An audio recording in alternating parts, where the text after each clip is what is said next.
You're watching Adam the Bull on the Bet Rivers Network.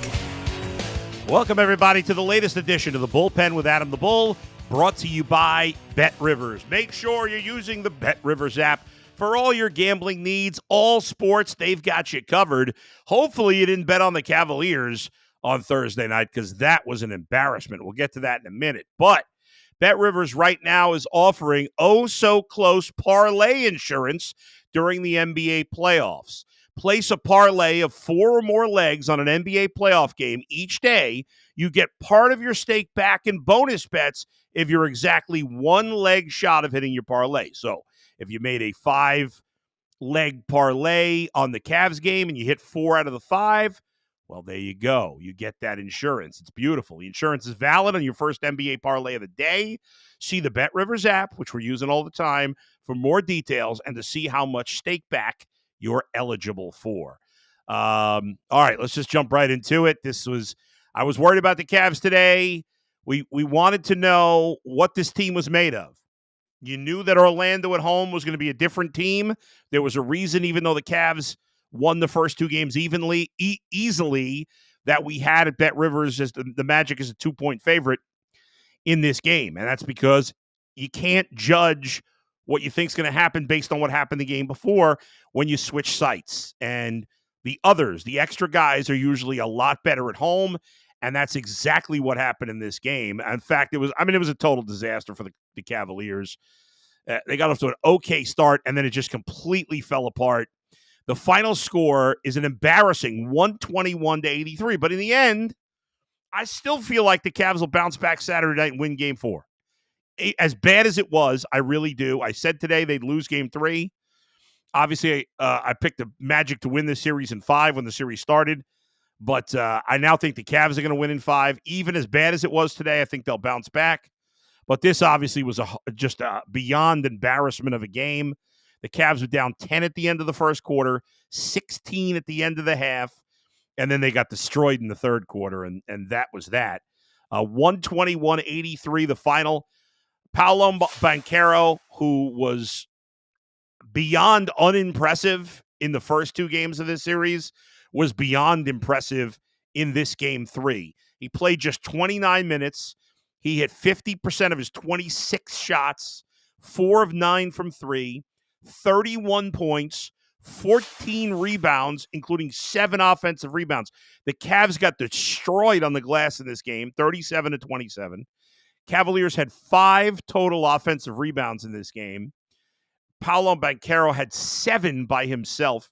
He also had 5 assists, a steal, and 0 turnovers. An absolutely incredible game. And the Magic, who couldn't hit the broadside of a barn in the first 2 games in Cleveland, shot 51% from the field, 35% from 3. That's not great, but it's a lot better than what they've been shooting, and it was a lot better than the Cavaliers. And let's face it, the Cavaliers have been terrible shooting threes in this series. They've been absolutely awful. The Cavs shot 24% from 3 in this game. In Game 2, which they won, they shot 26% from 3. And then in the first game of the series, they shot let's see, what would they finish from 3? They were 22%.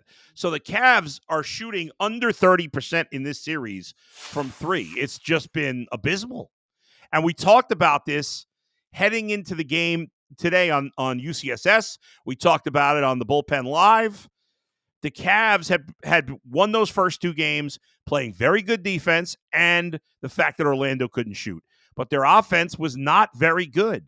However, things certainly changed today.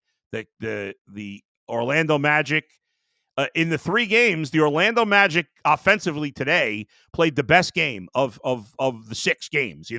3 games, but 2 teams in each game. So the Cavs have played bad offense 3 games in a row. The Magic played bad offense the first 2 games. But in this game, they played well offensively, shooting over 50%. Nobody else has been in close there. And their 3-point percentage of 35, whatever it ended up being, was, again, not great, but pretty good, and certainly well good enough for this game. Now the Cavs, they still lead the series. They're still in control, but they got to take care of business in game 4. This was embarrassing and disappointing because, I think a lot of people, not a lot, but I know I and Jason Lloyd both expected the Cavs to lose. But certainly we didn't expect this. I mean, they were just abysmal in this game. Nobody shot it well except for Jared Allen, and he didn't take a lot of shots. If you look at the three-point shooting, Sam Merrill shot it well. He was 3 of 4. The rest of the team was 5 for 30. The starting lineup, Mobley, Garland, Mitchell, Strus, and Allen. Now, Allen doesn't shoot threes, but the other 4 guys, Garland, Mitchell, Strus, and Mobley, combined went 2 for 17 from 3. Awful. Obviously, some guys got to play in this game, like Tristan and Morris and Jones. They got to play. They haven't been playing. Sam Merrill didn't play last game. But nobody played well in this game. I mean, their leading scorer was LeVert with 15, but he was 5 of 13 from the field. Jared Allen had 15. Darius Garland's been awful in this series. He was awful last year in the playoffs. 5 points, 3 rebounds, 6 assists. Donovan Mitchell, since the first quarter of game 2, has been pretty awful. 13 points on 6 of 16 shooting. He had 5 rebounds and 7 assists, 2 turnovers. The Cavs were just disgusting. There's not, what else can you say? I mean, you got to flush this game, and you got to come out and win game 4. Because the Magic feel like, hey, we can win this series now.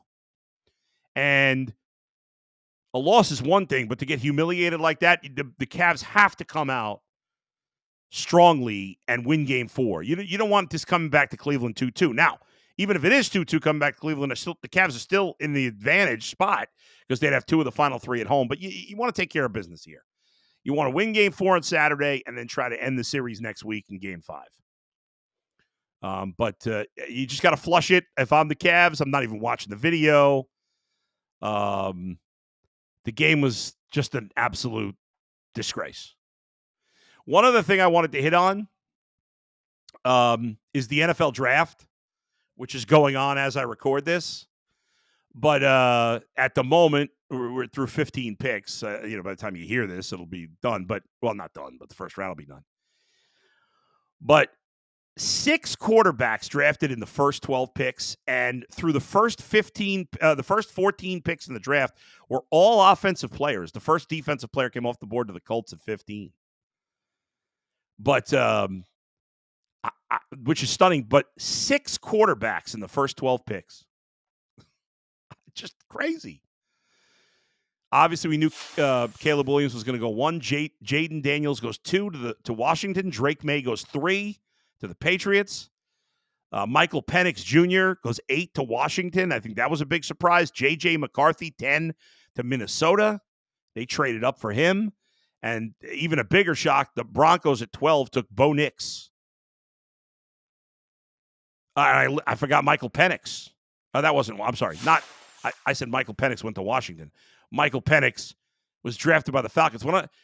The Falcons just paid Kirk Cousins a ton of money. Why did they draft a quarterback? If they feel like Kirk Cousins is not the long-term answer, why did they give him all that money? I mean, what are you going to do? I guess they'll sit Penix a couple of years. I guess that's what they're thinking. Like a Jordan Love situation where but I don't know, man. I'm not a draft expert. I admit that, but 6 quarterbacks in the top 12 picks, that's never happened before. And I'll be surprised if a number of them are not busts. Anyway, game 4 of the NBA Finals Saturday night. The Browns will get involved in the draft tomorrow night with 2nd and 3rd round picks. I will not have a post-game recap after game 4 because I'm going to be away for the weekend, but I'll be back at it. There will be a game 5, obviously, at least. And so we'll have a post-game after that. Thanks, everybody, as usual, for joining me. Thanks for listening. Thanks for watching. Thanks to Brian Monzo for producing. Please hit the subscribe button if you haven't done so already. I'll talk to you next time. Where else right here in the Bullpen with Adam the Bull, brought to you by Bet Rivers. See ya.